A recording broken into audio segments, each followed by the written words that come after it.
हमारे पास कमंडल था और हमारे पास अब मंडल भी है।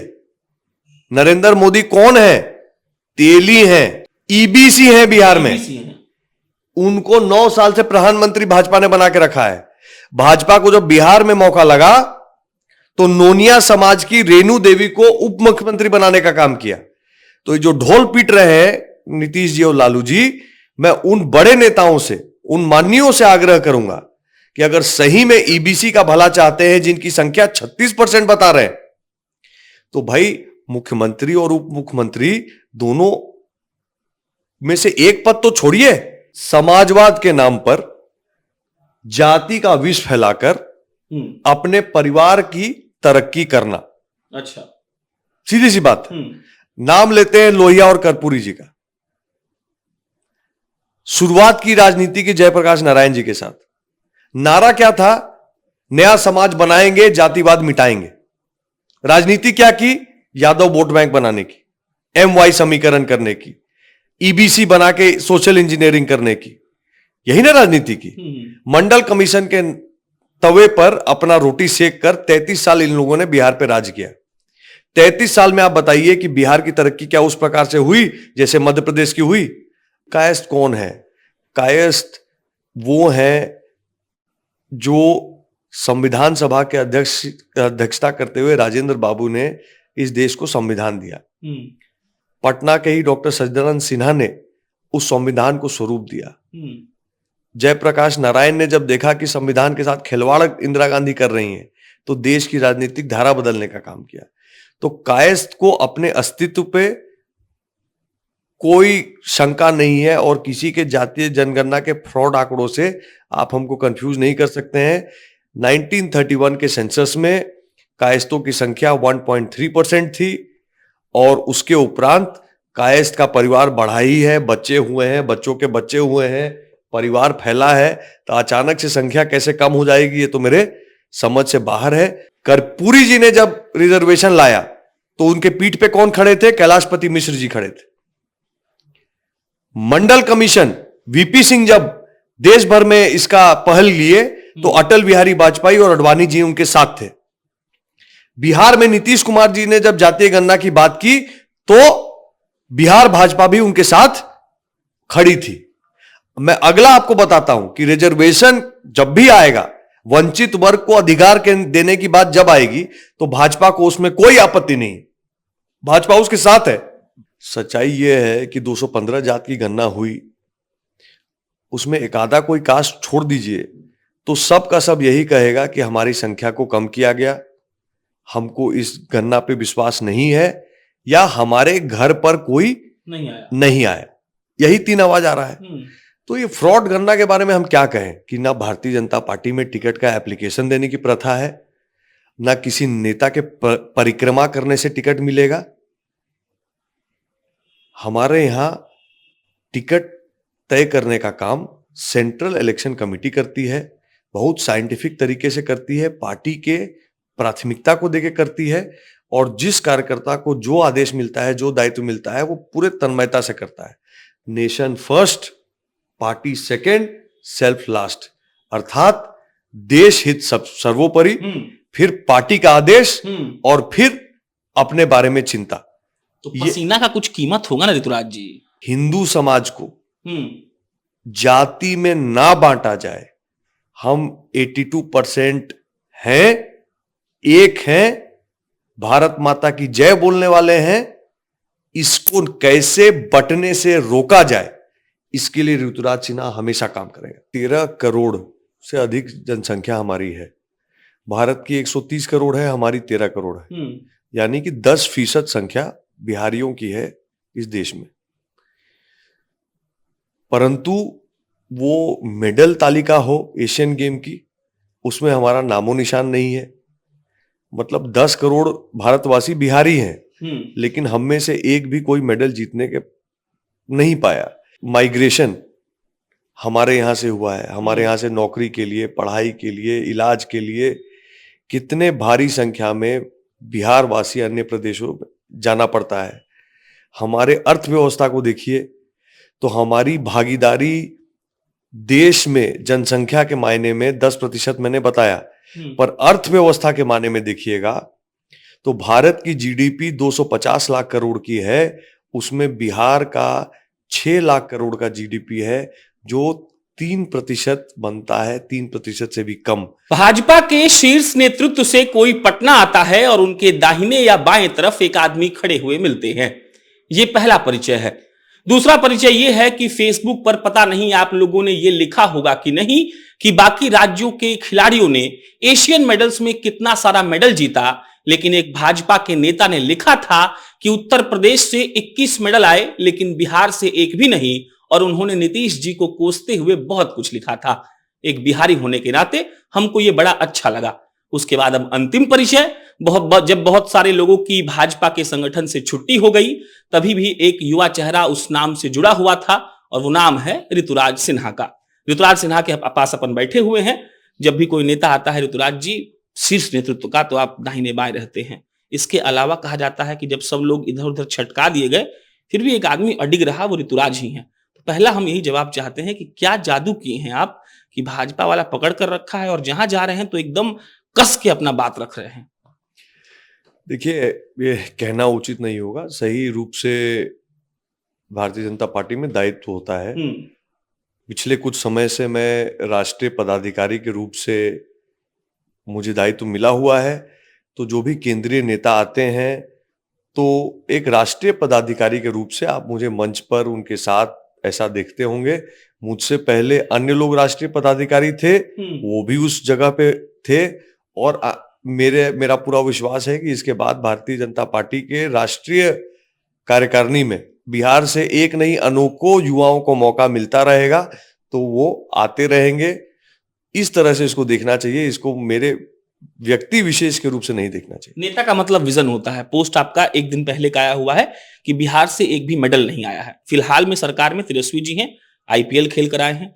नीतीश जी भी कहते रहे हैं कि हम ये किए वो किए, लेकिन आपने जो लिखा वो बहुत टच करने वाला बात है। क्या सोचकर लिखे थे, और अगर ऐसा कुछ हुआ कि आप लोग सही में सरकार में आ गए, तो सच में बदलेगा कि आप भी हवा हवाई हैं?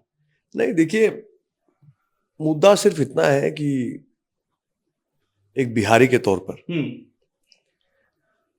हमको ये दिखता है कि 13 करोड़ से अधिक जनसंख्या हमारी है।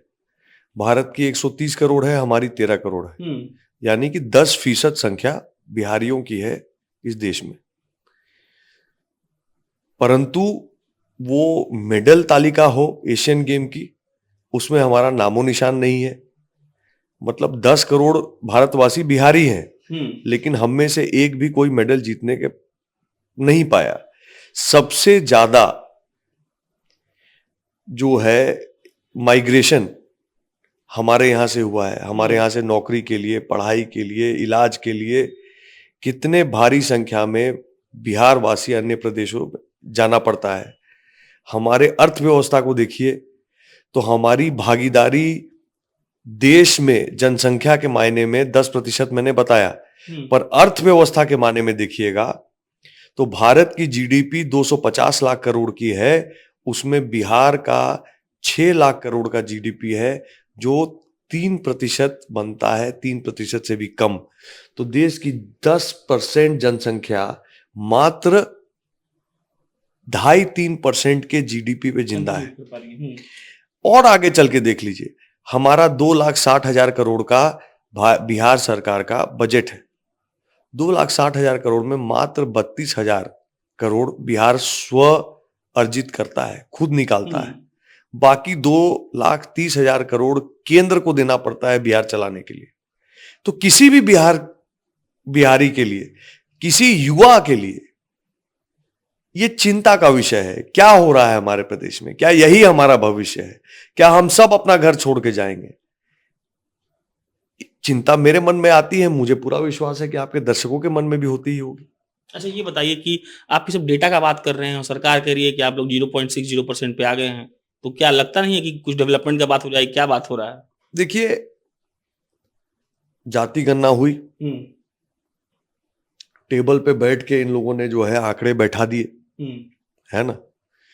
सच्चाई ये है कि 215 जात की गणना हुई, उसमें एक आधा कोई कास्ट छोड़ दीजिए, तो सब का सब यही कहेगा कि हमारी संख्या को कम किया गया, हमको इस गणना पे विश्वास नहीं है, या हमारे घर पर कोई नहीं आया। यही तीन आवाज आ रहा है। तो ये फ्रॉड गणना के बारे में हम क्या कहें? हम तो ये कहेंगे कि वो आपने चूंकि कायस्थ विशेष प्रश्न पूछ लिया 0.6% का, मैं आपको बस इतना कहूंगा कि कायस्थ कौन है? कायस्थ वो है जो संविधान सभा के अध्यक्षता करते हुए राजेंद्र बाबू ने इस देश को संविधान दिया। पटना के ही डॉक्टर सच्चिदानंद सिन्हा ने उस संविधान को स्वरूप दिया। जयप्रकाश नारायण ने जब देखा कि संविधान के साथ खिलवाड़ इंदिरा गांधी कर रही हैं, तो देश की राजनीतिक धारा बदलने का काम किया। तो कायस्थ को अपने अस्तित्व पे कोई शंका नहीं है, और किसी के जातीय जनगणना के फ्रॉड आंकड़ों से आप हमको कंफ्यूज नहीं कर सकते हैं। 1931 के सेंसस में कायस्थों की संख्या 1.3% थी, और उसके उपरांत कायस्थ का परिवार बढ़ा ही है, बच्चे हुए हैं, बच्चों के बच्चे हुए हैं, परिवार फैला है। तो अचानक से संख्या कैसे कम हो जाएगी, ये तो मेरे समझ से बाहर है। नीतीश कुमार जी जो जाके कर लें, सिर्फ कायस्थ समाज नहीं, सिर्फ फॉरवर्ड समाज नहीं, सिर्फ ओबीसी नहीं, ईबीसी नहीं, बिहार का मैक्सिमम टू मैक्सिमम 99% कास्ट यह है जो नीतीश कुमार जी के सेंसस को पूरी तरह फ्रॉड मानता है। जो थोड़ा बहुत भी पढ़ा लिखा लोग है वो कहता है कि भाजपा एक बहुत बढ़िया विपक्ष है। तो भाजपा जब ये कह रही है कि सरकार ने बांटने के लिए ये सब कास्ट सेंसस करवाया है, तो आप लोग हर पंचायत में, हर प्रखंड में जाकर क्यों नहीं चिल्ला रहे हैं? क्योंकि एक पढ़ा लिखा, गिनती तो बेरोजगार का होना चाहिए, गिनती तो बंद पड़ा इंडस्ट्री का होना चाहिए। तो पटना में बीजेपी के नेता क्यों है? क्यों नहीं प्रखंड में जाकर हल्ला बोल कर रहे हैं, बिहारियों को अस्मिता को जगा रहे हैं? सीधी सी बात है ना कि ये क्या है, लालू जी और नीतीश कुमार जी की राजनीति क्या है? समाजवाद के नाम पर जाति का विष फैलाकर अपने परिवार की तरक्की करना। अच्छा, सीधी सी बात है। नाम लेते हैं लोहिया और कर्पूरी जी का। शुरुआत की राजनीति की जयप्रकाश नारायण जी के साथ। नारा क्या था? नया समाज बनाएंगे, जातिवाद मिटाएंगे। राजनीति क्या की? यादव वोट बैंक बनाने की, MY समीकरण करने की, EBC बना के सोशल इंजीनियरिंग करने की। यही ना राजनीति की। मंडल कमीशन के तवे पर अपना रोटी सेक कर 33 साल इन लोगों ने बिहार पे राज किया। 33 साल में आप बताइए कि बिहार की तरक्की क्या उस प्रकार से हुई जैसे मध्य प्रदेश की हुई, उस तरह से हुई जैसे यूपी की हुई? बीमारू राज्य जो 1990 में संज्ञा दी गई, उस बीमारू राज्य में खाली अब बिहार बचा है। तो इन लोगों ने जो भी राजनीति की, बिहार के गरीब का उसमें क्या भला हुआ है ये हम सब जानते हैं। सत्ता में आप भी थे उनके साथ, मजा आप भी ले रहे थे। सत्ता में हम, देखिए एक बात मैं क्लियर कर दूं, हम क्यों नहीं जमीन पे जाके इसके ऊपर जो उठापटक कर रहे हैं जातीय जनगणना के बारे में? क्योंकि उनको बस यही इंतजार है कि भाजपा कैसे इसमें लगे तो इसको बैकवर्ड फॉरवर्ड का रंग देके 1990 दोहरा दिया जाए। 1990 दोहरा दिया जाए। मेरा यह मानना है कि भाजपा बैकवर्ड फॉरवर्ड में नहीं फंसेगी। हमारे पास कमंडल था और हमारे पास अब मंडल भी है। नरेंद्र मोदी कौन है? तेली हैं, EBC हैं बिहार में। उनको 9 साल से प्रधानमंत्री भाजपा ने बना के रखा है। भाजपा को जब बिहार में मौका लगा तो नोनिया समाज की रेणु देवी को उप मुख्यमंत्री बनाने का काम किया। तो जो ढोल पीट रहे हैं नीतीश जी और लालू जी, मैं उन बड़े नेताओं से, उन माननीयों से आग्रह करूंगा कि अगर सही में EBC का भला चाहते हैं, जिनकी संख्या 36% बता रहे हैं, तो भाई मुख्यमंत्री और उप मुख्यमंत्री दोनों में से एक पद तो छोड़िए, किसी EBC वर्ग के व्यक्ति को मुख्यमंत्री बनाइए, उप मुख्यमंत्री बनाइए। काहे नहीं बना रहे? सामाजिक न्याय की बात करते हैं, अधिकार की बात करते हैं, तो पहले अधिकार देने का काम करिए। एक एपिसोड हमने किया था, उस पर आपका राय जानना चाहेंगे। लालू जी ने कहा था कि जो लोग नहीं समझ रहे हैं जातीय जनगणना को, वो लोग कैंसर का इलाज सिर दर्द के दवा से करना चाहते हैं। हमने एक एपिसोड किया था जिसमें बताया था कि कैंसर होता है ट्रेन के संडास के भीतर बैठ के जाने से, और हर दिन कम से कम 20 लाख बिहारी ट्रेन के बाथरूम में बैठकर जाता है, और ये लोग बोल रहा है कि 53 लाख मात्र बाहर है। तो पहला कि ट्रेन के संडास में बैठना बंद कैसे होगा? लालू जी ऐसा एक तरीके से इकोसिस्टम क्यों तैयार किए, इंक्लूडिंग नीतीश जी, और दूसरा कि ऐसा 53 लाख वाला जीरो पर कब आएगा? देखिए, सबसे मतलब जो सबसे बड़ा जातीय गणना में जो कंफ्यूजन मुझे आया वो इस बात पे आया कि अगर मैं अपने गली में घूमूं, चाहे कि आप अपने गांव के गली में घूम लीजिए, 10 घर जाइए, 10 घर में 5 से 6 घर से आपको बोलेगा कि हमारा बेटा पढ़ने के लिए बाहर गया हुआ है, चाहे हमारा हस्बैंड पति जो है नौकरी के लिए, हमारा भाई नौकरी के लिए बाहर गया हुआ है, कोई ना कोई 10 में से 5-6 घर में आपको मिलेगा। तो अगर बिहार में 3.5 करोड़ घर है, उसका 50% पकड़िएगा तो 1.5 करोड़ से 2 करोड़ बिहारी मिनिमम बाहर है, और ये बता रहे हैं कि 50 लाख बिहारी बाहर है। पता नहीं कहां से लोग हिसाब जोड़ते हैं। मुझे तो ये लगता है कि ये जो नीतीश कुमार जी और लालू जी की सरकार है, इनको बिहार के डेवलपमेंट में अब कोई रुचि नहीं। इनका बस यही दाव पेच चल रहा है कि कैसे अपने पुत्र को, अपनी अगली पीढ़ी को स्थापित करवा दें। हम 30-33 साल मजा ले लिए और अगला आने वाले भविष्य का हम व्यवस्था अपने परिवार के लिए कर दें, क्योंकि लालू जी ने और किसी को तो रिजर्वेशन दिया नहीं है। आप भाजपा की बात करिए, भाजपा रिजर्वेशन के समर्थक रही है, मैं ठोक के कह सकता हूं। कर्पूरी जी ने जब रिजर्वेशन लाया तो उनके पीठ पे कौन खड़े थे? कैलाशपति मिश्र जी खड़े थे। मंडल कमीशन, वीपी सिंह जब देश भर में इसका पहल लिए तो अटल बिहारी वाजपेयी और अडवाणी जी उनके साथ थे। बिहार में नीतीश कुमार जी ने जब जातीय गणना की बात की तो बिहार भाजपा भी उनके साथ खड़ी थी। मैं अगला आपको बताता हूं कि रिजर्वेशन जब भी आएगा, वंचित वर्ग को अधिकार देने की बात जब आएगी तो भाजपा को उसमें कोई आपत्ति नहीं, भाजपा उसके साथ है। लेकिन हमारा बस इतना आग्रह है कि रिजर्वेशन उनको मिले जो सबसे गरीब गुरबा है, जिसको सबसे ज्यादा जरूरत है। ये जो बात कहते हैं ना कि जिनकी सबसे ज्यादा संख्या उनका सबसे बड़ा अधिकार, हमारा मानना है कि जिनकी सबसे ज्यादा जरूरत उनको सबसे अधिक प्राथमिकता। हम रिजर्वेशन विरोधी नहीं और हम इनके जाल में फंसने वाले भी नहीं। अब ऋतुराज जी पे बात कर लेते हैं। पूरा पटना में घूमिए तो खबर मिलता है कि ऋतुराज जी का मन है कि कहीं से मिले टिकट, हम चुनाव लड़ेंगे, और इसीलिए इतना ज्यादा एक्टिव हो गए हैं कि क्या बताएं। तो थोड़ा मन बताइए, लोग जानना चाह रहा है, सीटवा बता दीजिए, कुछ तो बोल दीजिए। देखिए, सच बोलिए। मैं भारतीय जनता पार्टी के राष्ट्रीय मंत्री के तौर पे कहता हूं कि इतना तो भारतीय जनता पार्टी के मंडल के कार्यकर्ता को पता है कि ना भारतीय जनता पार्टी में टिकट का एप्लीकेशन देने की प्रथा है, ना किसी नेता के परिक्रमा करने से टिकट मिलेगा। हमारे यहां टिकट तय करने का काम सेंट्रल इलेक्शन कमेटी करती है, बहुत साइंटिफिक तरीके से करती है, पार्टी के प्राथमिकता को देके करती है, और जिस कार्यकर्ता को जो आदेश मिलता है, जो दायित्व मिलता है, वो पूरे तन्मयता से करता है। हम भारतीय जनता पार्टी के ऐसे लोग हैं जिनका मानना है nation first, party second, self last, अर्थात देश हित सर्वोपरि, फिर पार्टी का आदेश, और फिर अपने बारे में चिंता। तो पसीना का कुछ कीमत होगा ना ऋतुराज जी? इतना जो बह रहा है, बताइए, धूप में निकल जा रहे हैं। मेरे से पहले 50-50 साल सड़क पर घूम घूम के काम करने वाले भाजपा में हजारों लाखों कार्यकर्ता हैं। हमने कोई पसीना उसीना नहीं बहाया है।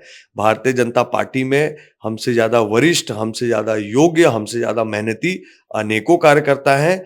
भाजपा जिसको मौका जहां दे देगी, हम लोग सब उसके लिए लगेंगे, कमल छाप के लिए लगेंगे, मोदी जी को 40 का 40 सीट जिताने के लिए लगेंगे, और 2025 में भारतीय जनता पार्टी का मुख्यमंत्री बिहार में आए, यूपी के तर्ज पर, मध्य प्रदेश के तर्ज पर हमारे यहां विकास यात्रा शुरू हो, इसके लिए हम जान लगा देंगे। अब एक इमेजिनरी सवाल और आखिरी सवाल, मान लीजिए कि ऋतुराज जी को टिकट मिल गया XYZ जगह से, हम नाम नहीं ले रहे हैं, ऋतुराज जी चुन कर आ गए, हमको बिहार का हर जो सांसद का क्षेत्र है एक जैसा है, कहीं पर सब जगह पुल का दिक्कत है, सब जगह इंफ्रास्ट्रक्चर का दिक्कत है, सब जगह ऐसा 3 इंडस्ट्री है, मेरे पास लिस्ट है, हम आपको दे देंगे जहां 3 इंडस्ट्री हर जिला में था जो बंद हो गया।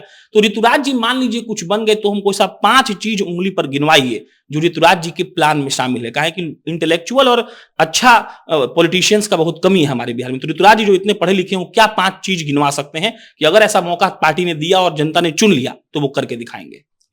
देखिए, पार्टी मौका दे ना दे, हाँ, चुनाव लड़े ना लड़े, ठीक। ऋतुराज सिन्हा जब तक राजनीति में है किसी भी स्तर पर, तब तक युवाओं की बात ऋतुराज सिन्हा हमेशा रखेगा। पहला। दूसरा, रोजगार और रोजगार सृजन पे कैसे काम हो उसके ऊपर हमेशा चर्चा रखेंगे। तीसरा, हमारे बिहार में पढ़ाई लिखाई शिक्षा व्यवस्था चरमरा के खत्म हो चुकी है, यह हम सबको पता है, इसको कैसे सुधारा जाए इसका इलाज ढूंढेंगे। चौथा, हमारे लोगों को दिल्ली के एम्स और राम मनोहर लोहिया के अस्पताल के बाहर लाइन नहीं लगाना पड़े, जिला केंद्र पर स्वास्थ्य व्यवस्था, पीएचसी व्यवस्था ब्लॉक लेवल पर सुदृढ़ कैसे हो उसकी चिंता करेंगे। और सबसे महत्वपूर्ण, हमारे समाज को, हिंदू समाज को जाति में ना बांटा जाए। हम 82% हैं, एक हैं, भारत माता की जय बोलने वाले हैं, इसको कैसे बंटने से रोका जाए इसके लिए ऋतुराज सिन्हा हमेशा काम करेगा। चलिए, कानों को सुनने में अच्छा लगता है जब नेताजी लोग आखिरी में 5 कम से कम ऐसा बात बता दें जो वो लोग करने का इच्छा रखते हैं। बाकी ऋतुराज जी के साथ पहला इंटरव्यू आप जनता जंक्शन पर देख रहे थे। मेरा नाम प्रशांत राय है। राय मशवरा आप कमेंट बॉक्स में दे सकते हैं। बहुत बहुत धन्यवाद।